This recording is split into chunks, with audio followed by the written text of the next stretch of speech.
Olá, eu sou a Thelma e hoje eu quero contar um pouquinho para vocês como foi a minha palestra lá na Flip. Lembra que eu ia falar sobre fantasia e suspense como autoficção?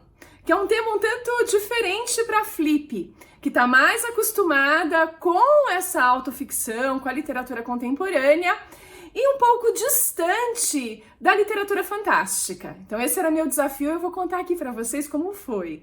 Mas antes eu queria convidá-los a se inscreverem aqui no canal, curtirem esse vídeo se vocês gostarem e tem as redes sociais com conteúdos sempre diferentes que eu espero que vocês gostem. Que tal saber da Flip? Pois é, a Flip foi muito legal, eu acho que vocês devem ter tido notícias dela pelos meios de comunicação, pelas mídias, pelas redes sociais, pelos seus amigos. Então eu vou contar algo um pouquinho específico que foi a minha palestra disruptiva. Sim, porque falar que a autoficção pode aparecer dentro de uma literatura fantástica é algo um tanto diferente. E para começar essa palestra disruptiva, eu comecei lembrando de uma autora de ficção dessa literatura fantástica que lá pelos idos de 2005 até 2008, mais ou menos, teve um sonho. Ela, a partir desse sonho, começa uma sequência de livros de enorme sucesso. O sonho dela consistia de uma garota que se encontrava com um vampiro e esse vampiro tinha desejo pelo sangue dela, um desejo de morte mesmo, de matá-la, de possuí-la, alguma coisa assim. E a partir desse sonho, ela escreve uma sequência de livros que vende nada mais, nada menos que 140 milhões de cópias pelo mundo, traduzido em 40 países.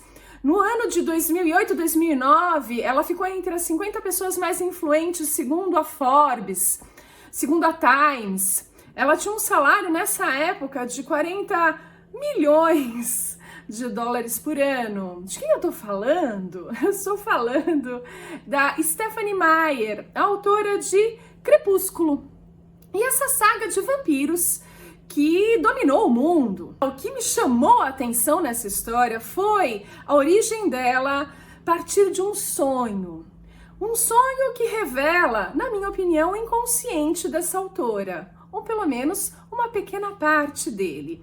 Inconsciente esse que acredita que a mulher, a Bella Swan, ou a Swan é cisne em inglês, é uma garota frágil, uma garota que não é muito aceita pela mãe, vai morar com o pai também ela mal conhecia, ela que era deslocada numa terra super ensolarada, super branquela, ela não se encaixava, vai morar com o pai, também não se encaixa tão bem, ela é um tanto deslocada, ela não tem esse pertencimento, ela que é incapaz de dar alguns passos sem cair.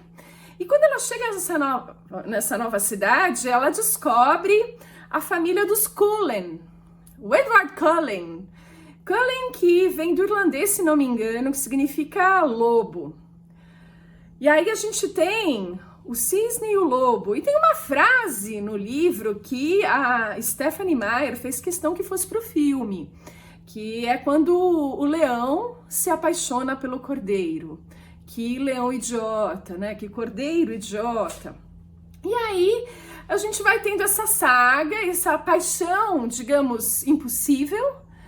O Edward começa a entrar no quarto dela, já que ele é um vampiro super poderoso, ele escala a parede, entra no quarto, observa a Bella dormindo sem que ela saiba. Depois de algum tempo que eles já estão namorando, ele conta, já faz uns meses que eu faço isso. Na sequência, ele vai se casar com a Bella e na noite de núpcias, que é no Brasil, uma terra mais selvagem, digamos, ela tem o quarto todo destruído, porque o Edward ele é muito forte. Ele destrói o dossel, os travesseiros, tudo. Ela fica com marcas roxas pelo corpo todo.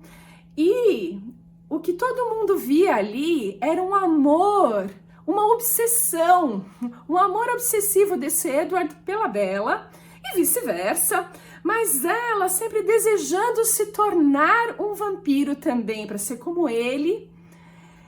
E a gente vê essa desigualdade no casal, ela muito atrapalhada, incapaz de fazer qualquer coisa sozinha, e o Edward super protetor, tentando evitar que ela caísse, levantando, segurando, invadindo o quarto dela, deixando essas marcas roxas pelo corpo dela. E o que eu coloco? Eu vou contando um pouquinho disso. Na verdade, eu pergunto para minha plateia lá na Flip se eles conheciam a história do Crepúsculo, e todo mundo conhecia.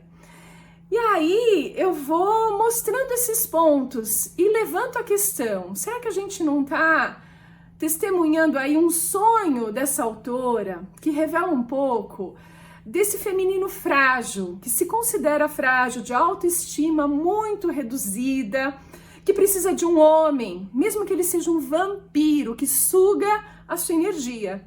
E ele invade teu quarto, ele é um stalker. Ele invade teu quarto, ele controla a tua vida, ele tá sempre ali para te ajudar. Ele te deixa cheio de marcas roxas na noite de núpcias, mas tudo bem, é a natureza dele, ele é forte.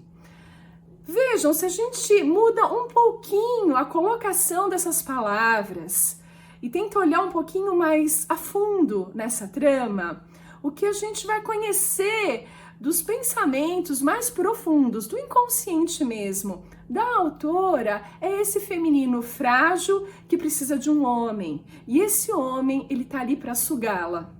Ele tem esse desejo de matá-la. Ela deixa explícito isso, é da natureza dele.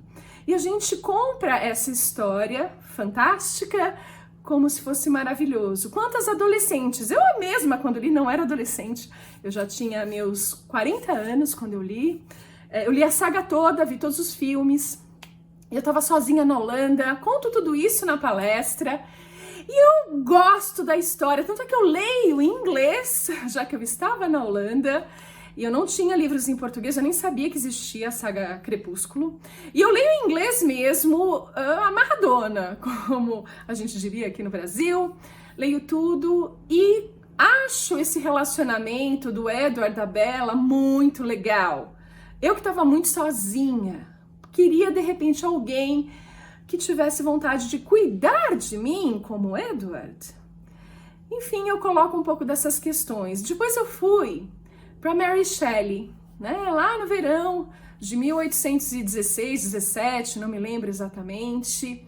Nesse verão chuvoso, 4 pessoas numa mansão lá na Suíça decidem fazer um concurso de contos. Quem escrevia o melhor conto? A gente tinha Lord Byron, tinha o marido da Mary Shelley, o Percy Shelley, tinha o Polidori, John Polidori, que escreveu a primeira história de vampiro naquela noite. Olha só, Bram Stoker que o diga. E depois a própria Stephenie Meyer. A gente tem a Mary Shelley tendo um sonho naquela noite, onde um homem construiu um monstro a partir de pedaços e era algo terrível. E ela escreve Frankenstein, que é um cientista, Victor Frankenstein, que cria uma criatura a partir desses restos. Isso nem é tão falado no livro, mas o fato é que ele dá vida a uma criatura que ele sequer dá nome e sequer consegue olhar, envergonhado pelo que ele criou. Ele, o homem, fraco, cria um masculino, um monstro, fraco também, que quer mulher, ele quer uma mulher para ser parceira dele, naquela solidão que ele vive, já que o próprio criador o ignora. E aí você vai ter toda a história, não vou dar muito spoiler do Frankenstein, todo mundo conhece a história. Enfim, a gente tem um masculino, um sonho da Mary Shelley, identificando um masculino fraco, provavelmente moldado por um pai que a expulsou de casa, assim que ela resolve ter um relacionamento precoce com o Percy, que era casado. Só quando a mulher dele se mata, que ele vai se casar, muito jovens ainda, pelo menos a Mary Shelley, que tinha o quê? Uns 18 anos de idade, e vive toda essa vida, perde a mãe no parto, a mãe que era uma feminista, a primeira grande feminista da história. Veja, olha os elementos que formam na Mary Shelley uma imagem masculina, interna, inconsciente dela, fraca, que é o capaz de fazer um monstro que sequer assume, nem dá nome para esse monstro. Então, eu coloquei os 2 sonhos de 2 escritoras como ponto de partida e como contraponto para a minha história. O que eu defendi aí lá na minha palestra? Que esses livros venderam absurdamente, a gente sabe do sucesso incrível de Frankenstein. A série Crepúsculo foram 140 milhões de cópias vendidas, eu já tinha dito isso. Gente, existe uma demanda, as pessoas se identificam com essa ideia. Quando a gente olha para o Edward, mesmo que ele esteja machucando a Bella, a gente gosta desse amor obsessivo dele. Alguma coisa ressoa dentro da gente e a gente acompanha a saga toda. O que eu quero dizer com isso?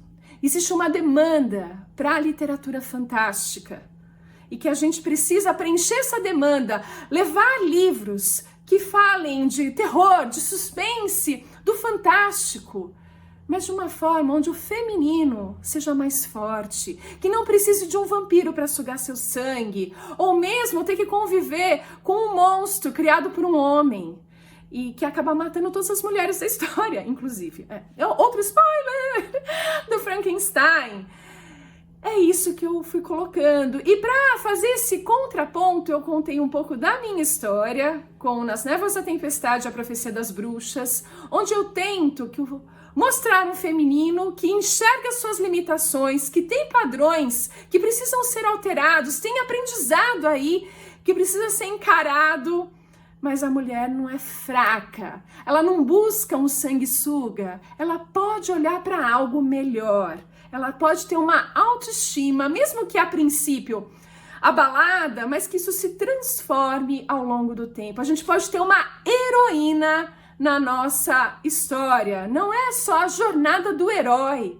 A gente pode ter a jornada da heroína e fazer isso bem feito, de uma forma mais positiva. E eu dei um exemplo, além dos meus livros, da Pequena Loja de Venenos, da Sarah Penner, que eu já falei aqui no canal. Eu acho uma história que vai para o suspense, vai para o romance histórico, tem um quê de fantástico, tem essa mistura de passado com presente, incríveis, mas tem sororidade, tem mulheres que se ajudam, mulheres que resolvem seus problemas, mulheres unidas e não desejando que algum vampiro chegue para sugar seu sangue, para você ser subjugada. Não para isso. Eu acho que a gente olha para a ganhadora do Nobel desse ano, a coreana, e a vegetariana fala de mulher subjugada lá na Coreia. Ela que é vegetariana e se vê dentro de uma família e é obrigada a preparar carne, bem sangrenta, mesmo que ela deteste isso. Ela é obrigada, ela é subjugada pela sociedade. Então eu acho que na literatura, na ficção, ainda mais na literatura fantástica, quando a gente vai por esses meandros da fantasia, do suspense ou do terror, a gente tem um espaço que conversa muito com o leitor. O romance conversa muito com o leitor e a gente tem um espaço a preencher de forma a valorizar o feminino, de forma a mostrar que a mulher não precisa ser subjugada. E foi isso que eu falei um pouquinho. A minha empolgação, eu começo a falar, enfim, eu só queria dar uma ideia para vocês. Eu gostei muito, a reação do público foi muito legal. E eu queria dividir isso com vocês. Eu acho que foi uma sacada minha colocar o Crepúsculo, porque 140 milhões de cópias é um dado muito importante. E a crença de um monte de adolescentes e jovens mulheres e mulheres que acreditam precisar de alguém, de um homem, mesmo que ele seja um vampiro, para que você exista.